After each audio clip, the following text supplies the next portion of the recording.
This has been my problem with him all along. Loser mentality. You can't be good at everything. I know coaches that are striving to be good at everything. I know teams that win the Super Bowl try to be good at all three phases of the game. And Stefanski's up there telling them he's a believer that you can't be good at everything. It's a mentality I didn't want in Cleveland. That's what I'm talking about. I think a lot of people are taking something away from what Shedeur said about Kevin Stefanski getting fired, though. I don't know that a lot of people are, but I am, and I think that's why it's funny to me. Is that I'm like, is everyone else picking up what I'm hearing in that, and the idea that people wanted this big grandiose? I don't know what they wanted. Did people want him to do what Shelby Harris did, where he basically cried at the locker? Said he was the best coach. If that's really how he thinks, Cleveland didn't fire a coach. They exposed the ceiling, and the disturbing part, he didn't even realize he did it. So, don't skip a single second of this video. And if this story touches your heart, give it a like, subscribe to the channel, and let us know in the comments. Where are you watching from? Let's begin. That one sentence hit me like a punch to the chest. Because it wasn't loud, it wasn't angry, and it wasn't even meant to be controversial. It was calm, casual, almost shrugged off. And that's exactly why it was so revealing. When a head coach stands at a podium and says, out loud, that you can't be good at everything, that's not just a throwaway philosophy line. That's a window into how he's been operating the entire time. That's the mask slipping at the worst possible moment, because fans heard that and immediately felt it. You could feel the air go out of the room, not because it was shocking, but because it confirmed something people had been trying to ignore for years. That quiet acceptance, that unspoken ceiling, the idea that somewhere along the way, the goal stopped being domination and turned into management. Manage expectations, manage weaknesses, manage losses. And when you hear that from the top, it explains everything beneath it. This is why moments like this matter more than press conferences and wins and losses. One sentence can explain seasons. One sentence can explain why talent plateaued. Why urgency never felt urgent. Why Sundays felt tight instead of free. This wasn't about being realistic. This was about being comfortable. And comfort is dangerous in the NFL. We've seen this movie before. We've seen franchises talk themselves into patience, while the rest of the league gets faster, louder, hungrier. We've seen quarterbacks asked to adapt to systems that already decided what they couldn't be. And the scary part? It's never framed as failure. It's framed as process, as balance, as understanding who we are. But what it really is normalization. When leadership tells you, even subtly, that excellence in every phase isn't the expectation, that message echoes. It echoes in practice reps. It echoes in play calling. It echoes when a quarterback takes a hit on third down and looks to the sideline. Because players hear that. Especially young quarterbacks. Especially the ones wired to believe they can outwork, outthink, and outplay anyone in front of them. That's why fans reacted so strongly to this. Not because they wanted drama, but because they recognized the language. They recognized the tone.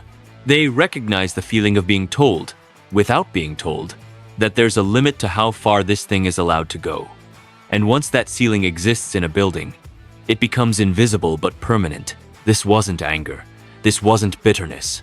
This was honesty. And honesty at the wrong time can be devastating. Because it forces you to look back and connect dots you didn't want to connect. It forces you to ask whether ambition was ever really protected here, or just tolerated until it became inconvenient. And that's why this moment is bigger than one coach or one quote. It's about what organizations allow to become normal.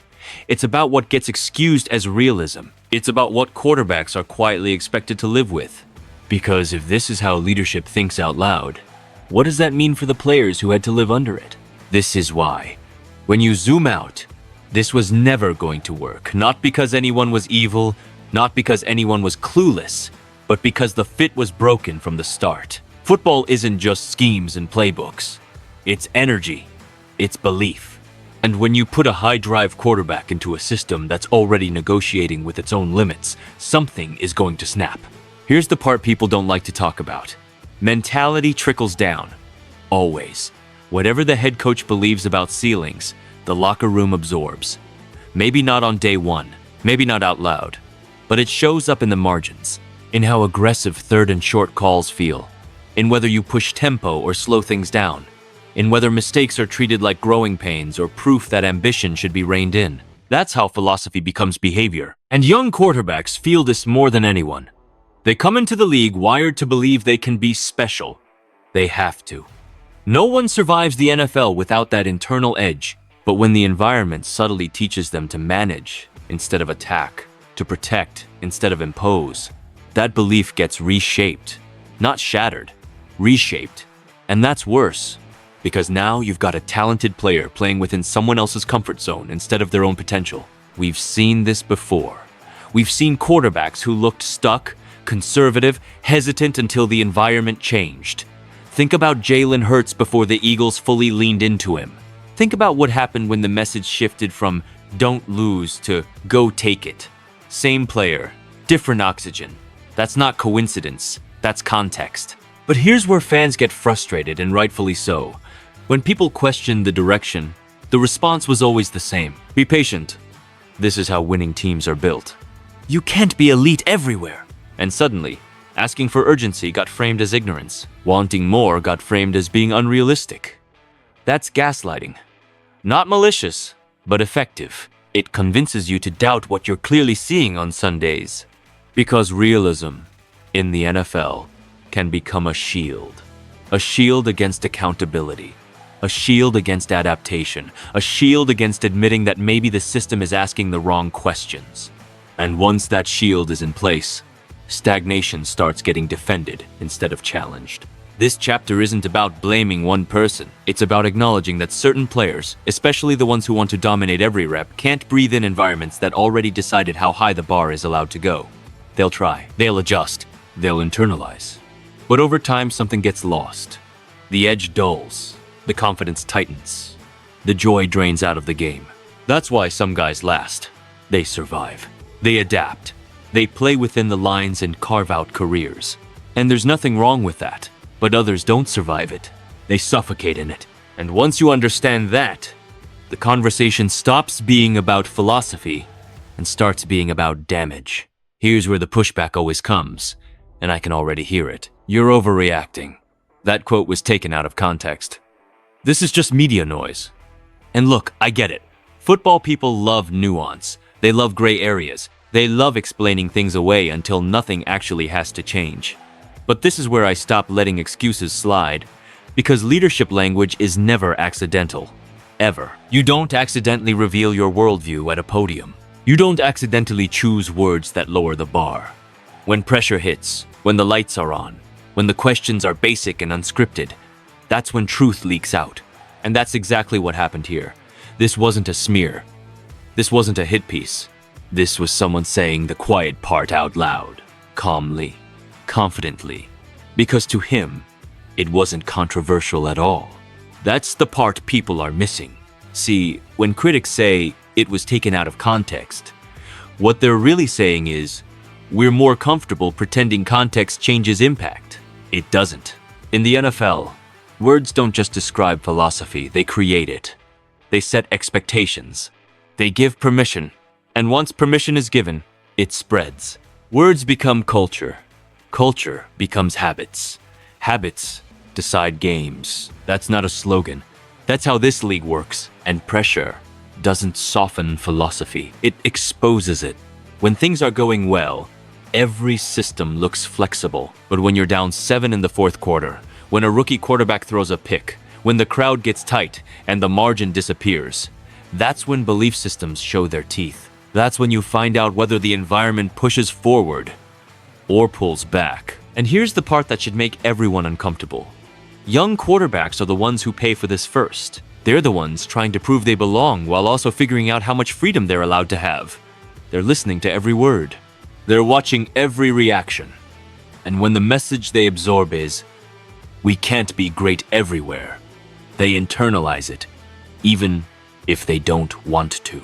So now, when they hesitate instead of ripping it, people call it a confidence issue. When they play safe instead of bold, people call it limitations. When development stalls, the blame lands on the player. That's how collateral damage works. quiet, clean, plausible. And the media plays a role too. Because stagnation is always easier to defend than disruption. It's easier to say this takes time than to admit something fundamental might be wrong. It's easier to label fans as impatient than to ask why urgency never seems to reach the field. I'm not attacking anyone here. I'm pointing at patterns. Patterns we've watched repeat across franchises, across years, across quarterbacks who looked one way in one system and completely different in another. That doesn't happen by accident. It happens because environments either stretch players or contain them. And here's the truth that makes this whole thing uncomfortable. This problem wasn't discovered yesterday. It didn't show up at that podium for the first time. It just finally spoke out loud. This is where the air finally comes back into the room. Because at some point, a franchise has to decide who it actually wants to be.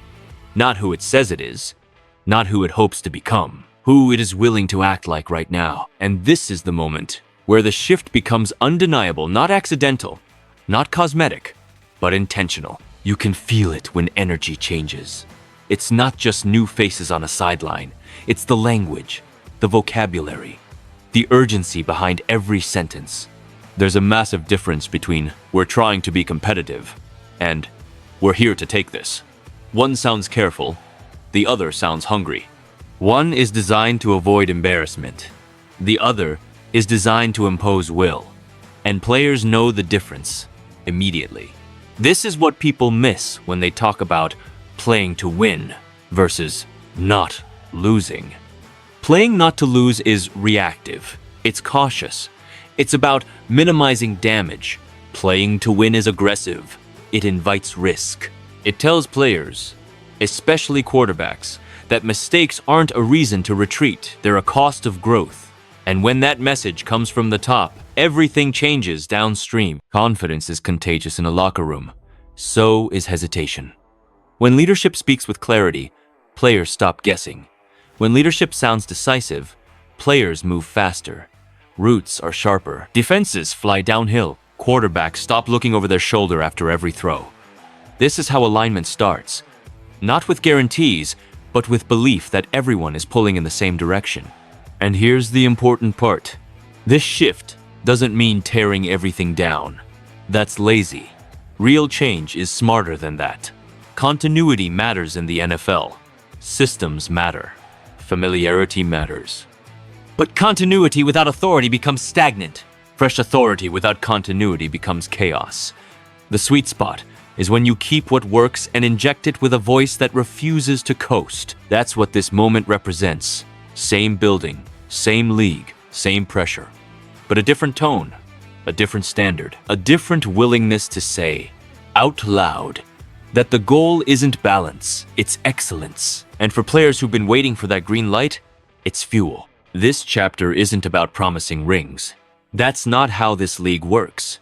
It's about promising alignment, about making sure the quarterback's ambition matches the organization's appetite, about making sure hunger isn't treated like a problem to manage, but a resource to unleash. Because once a franchise decides to change its DNA, everything starts moving with purpose. Practices mean more, decisions feel cleaner, and the margin between potential and production finally starts to close. This isn't about perfection, it's about refusing to settle. And once that line is crossed, there's no going back. This is the moment everything forks. Because history in the NFL doesn't turn on seasons, it turns on decisions. Quiet ones, philosophical ones. The kind you don't feel until years later, when you look back and realize this was the point where a franchise either leaned forward or stayed exactly where it was. When ambition finally meets structure, that's when legacies get written, not when talent arrives. Talent shows up every year. But environment? Environment decides whether that talent becomes a Pro Bowl resume or a what-if documentary. We've watched it happen too many times to pretend otherwise. Same arm, same work ethic, same guy. Completely different career depending on where he landed and who believed in him. That's why this moment matters so much more than headlines or quotes. This isn't about hype. It's about direction, about whether a franchise is building a place where ambition is protected instead of managed. Because quarterbacks don't fail in a vacuum. They fail when the system around them asks them to be smaller than they are.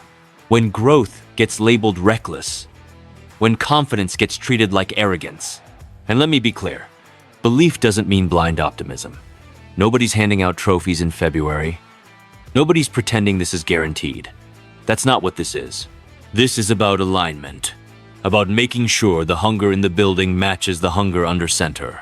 About making sure when a quarterback wants more, the organization doesn't flinch. We've seen what happens when that alignment clicks. Think about the moment when teams stopped trying to box players in and started building around who they actually were. Think about how quickly narratives change when the environment stops fighting the player. That's not magic. That's oxygen, and now the road splits. One path leads back to comfort. Familiar language. Safe expectations. The other leads into discomfort, accountability, urgency, real pressure, the kind that produces something meaningful if you survive it. And the scary part? Both paths feel reasonable in the moment. Only one leads anywhere. Ceilings don't break themselves. Someone has to refuse them. That refusal doesn't come from slogans. It comes from daily choices, from coaches who speak differently, from systems that challenge instead of contain, from franchises that decide they're done negotiating with limits they never needed in the first place. This is why fans matter in moments like this. Because belief spreads. Energy spreads. So does skepticism. This isn't just a front office decision, it's a cultural one. And every great era starts when a fan base collectively feels that something shifted, even if they can't fully explain it yet. So now, it's your turn. This story isn't finished. It's just opening a new chapter. Here's the question I want you sitting with. And I want your real answer in the comments. No fence sitting, no safe takes. With this shift in place, with this new direction set, do you believe this is the moment that finally unlocks what's been held back for years? Or do you think the league will do what it always does and test whether this refusal to settle is real? Let's talk about it. This is where the next decade starts.